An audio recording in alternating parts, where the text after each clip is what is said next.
स्वामी विवेकानंद की वैसे तो जितनी भी तारीफ करी जाए उतनी ही कम है। उन्होंने जो भी कुछ किया या जो भी कुछ कहा वो सारा ही एक से बढ़कर एक है। लेकिन उस सब में से जो मेरा पर्सनल फेवरेट है, जो मुझे बहुत ज्यादा पसंद है, वो एक लाइन जिसने सिर्फ हिंदुस्तानियों का ही नहीं बल्कि पूरी दुनिया का दिल जीत लिया।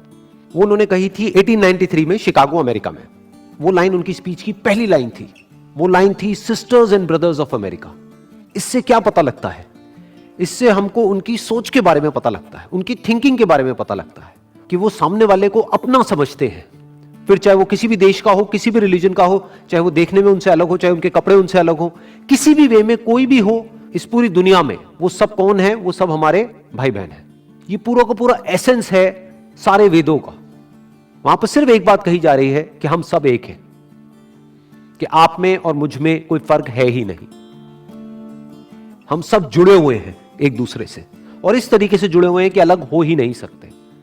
मतलब क्या है कि सब हमारे अपने हैं और हम सबके हैं। जैसे आज ऐसे बहुत सारे लोग हैं, मैं किसी का भी नाम नहीं लूंगा, जो अपने आप को रिलीजियस बोलते हैं, स्पिरिचुअल बोलते हैं, फिर धर्म के नाम पे एक दूसरे से लड़ते हैं। तो इसका मतलब उनको समझ ही नहीं आया है कि धर्म का असली मतलब क्या है। इनफैक्ट कोई भी ऐसा इंसान जो कि सेल्फ रियलाइज्ड होगा या जो खुद को जानता होगा, वो कभी भी भेदभाव कर ही नहीं सकता। वो फर्क कर ही नहीं सकता कि आप किस कंट्री के हो, किस रिलीजन के हो, आपका रंग रूप क्या है, आपके कपड़े कैसे हैं। और अगर वो फर्क कर रहा है तो इसका मतलब एक बात पक्की है कि वो खुद को नहीं जानता है। इनफैक्ट उनकी लाइफ की एक बहुत ही इंटरेस्टिंग कहानी है जिससे हमको उनकी सोच के बारे में और डीपली समझ में आता है। जब उनका प्लान बना था अमेरिका जाने का, तो वो मां शारदा के पास में गए आशीर्वाद लेने के लिए। मां शारदा से उन्होंने बोला कि मैं अमेरिका जा रहा हूं धर्म का प्रचार करने के लिए, या जो भी कुछ मैंने सीखा है उस सबको शेयर करने के लिए, तो अगर आपकी अनुमति है तो मैं जाऊं। तो मां शारदा ने उनसे कहा कि वो जो चाकू पड़ा है वो देना जरा मुझे। तो उन्होंने चाकू उठाया, उठा करके दे दिया मां शारदा को। तो उसके बाद में मां शारदा ने कहा कि अब तुम जा सकते हो। वो चौंक गए। उन्होंने पूछा मां शारदा से कि आपने मेरी कोई परीक्षा तो ली नहीं, ऐसे ही मुझे अनुमति दे दी बिना किसी परीक्षा के, ना मेरे से कोई सवाल करे। तो फिर मां शारदा ने जवाब दिया कि ये जो तुमने चाकू उठा करके दिया, यही तुम्हारी परीक्षा थी। अगर तुम्हारी जगह कोई और होता और ये चाकू मुझे देता, तो वो जो उस चाकू का लकड़ी वाला हिस्सा था उसको खुद पकड़ता, और जो धार वाला हिस्सा था वो मुझे पकड़ाता। लेकिन तुमने ऐसा नहीं किया। तुमने धार वाले हिस्से को खुद पकड़ा और लकड़ी वाले हिस्से को मुझे पकड़ाया, जिससे कि अगर चोट लगनी भी है तो तुम्हें लग जाए लेकिन मुझे ना लगे। तो तुम खुद का बुरा करने के लिए भी तैयार हो सामने वाले के भले के लिए। इससे मुझे यह समझ में आता है, मां शारदा बोली कि इससे मुझे यह समझ में आता है कि अब तुम पूरी तरह से तैयार हो, तो अब तुम जा सकते हो। फिर वो गए। तो इससे भी क्या पता लगता है? उनकी सोच। तो उनका जो पहला और सबसे फेमस कोट है वो है, arise, awake and stop not until the goal is reached. मतलब कि उठो, जागो और तब तक मत रुको जब तक लक्ष्य की प्राप्ति ना हो जाए। ये क्या कहा जा रहा है और किससे कहा जा रहा है? वो लोग जो अपने कंफर्ट जोन में हैं, या तो जो चाहिए था वो नहीं मिला है तो बैठ गए हैं थक करके, या फिर जो चाहिए था वो मिल गया है और बस बैठ गए हैं आकर के, अपने कंफर्ट जोन में चले गए, आलसी हो गए, आगे नहीं बढ़ रहे हैं, आगे ग्रो नहीं कर रहे हैं, नेक्स्ट लेवल पे नहीं जा रहे हैं। ये उनके बारे में कहा जा रहा है कि अगर आप अपने कंफर्ट जोन में हो और थक करके बैठ गए हो क्योंकि जो आपको चाहिए था वो आपको नहीं मिल रहा है, तो अपने लक्ष्य के लिए आगे बढ़ो। क्या बैठे हो थक करके? क्या रो रहे हो बैठे बैठे? उठो, जागो। सोए क्यों हुए हो? क्यों अपने आप को कमजोर समझ रहे हो? क्यों ये समझ रहे हो कि मैं कुछ नहीं कर सकता? अरे आप सब कुछ कर सकते हो, ये कहा जा रहा है। और तब तक मत रुको जब तक लक्ष्य की प्राप्ति ना हो जाए। तो इसके दो अलग अलग एंगल्स हैं। एक ये, जब तक कि इस दुनिया में जितना आपको चाहिए, आपको, आपकी फैमिली को सरवाइव करने के लिए जो भी बेसिक आपकी नेसेसिटीज है, जो आपकी बेसिक नीड्स है, जब तक वो पूरी नहीं हुई है तब तक वो ही आपका लक्ष्य है। उस लक्ष्य को पाने के लिए जो भी कुछ करना है वो करो, बैठे मत रहो। एक स्टैंड पॉइंट इसका ये है देखने का। दूसरा किन लोगों के लिए कहा जा रहा है? जो एक्चुअल स्टैंड पॉइंट है, जिस स्टैंड पॉइंट से स्वामी जी ने बात कही है, जो बहुत कम लोग समझेंगे, वो क्या है कि अगर आपको आपका जो भी लक्ष्य था वो मिल भी गया है, तो उसके बाद में ये नहीं कि बैठ जाओ, उसके बाद में ये नहीं कि सो जाओ, कि जो मुझे चाहिए था वो मिल तो गया है, पड़े रहो। या प्लेजर्स में इंडल्ज हो जाओ, या पावर के पीछे भागने लग जाओ, या पैसे के पीछे भागने लग जाओ। ये बात नहीं कही जा रही है, क्योंकि ये कौन कह रहे हैं, कौन ये बात कह रहे हैं? जिन्होंने सब कुछ अपना छोड़ दिया ज्ञान के लिए।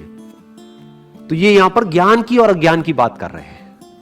ज्ञान किसका, अज्ञान किसका? खुद का, सेल्फ रियलाइजेशन, उसकी बात यहां पर कही जा रही है।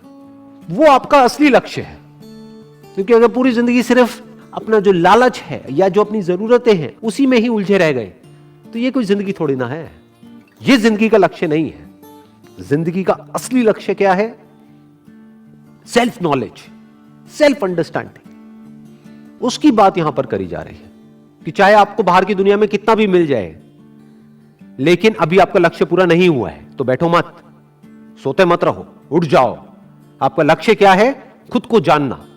और जब तक वो लक्ष्य पूरा नहीं हो जाता है, जब तक खुद को आप नहीं जान लेते हो, तब तक मत रुको। यही एक इंसान का लक्ष्य होना चाहिए, और यही एक इंसान का सबसे बड़ा लक्ष्य है।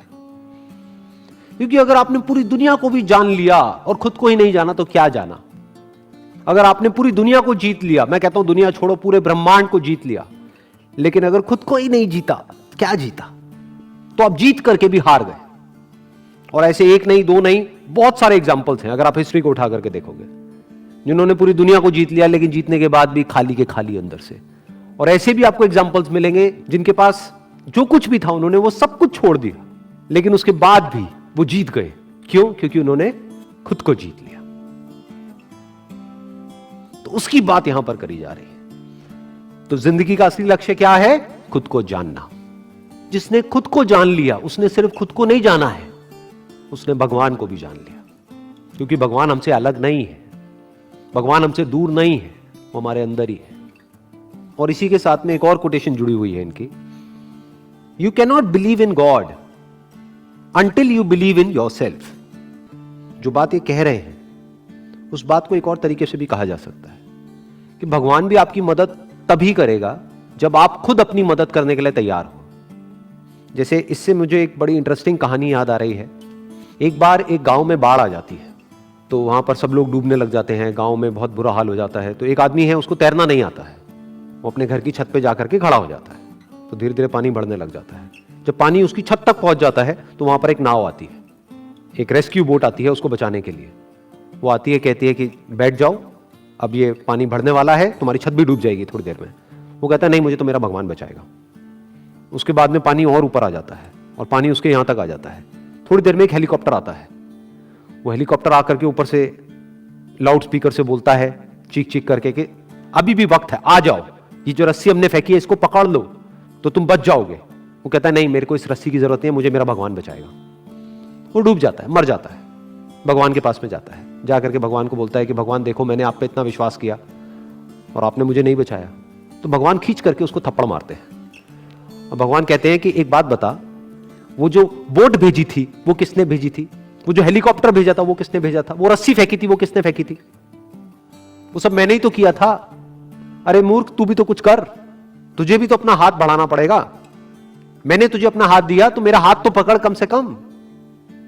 तो अंधविश्वास से काम नहीं चलता है। यही फर्क है अंधविश्वास में और विश्वास में। विश्वास क्या है कि मैं अपनी तरफ से कभी किसी के साथ में कुछ गलत नहीं करता हूं, मैं अपनी तरफ से अपनी पूरी मेहनत कर रहा हूं, मैं सब कुछ सही कर रहा हूं, तो मेरे साथ में गलत कैसे हो सकता है? भगवान बैठा तो है। यह विश्वास है।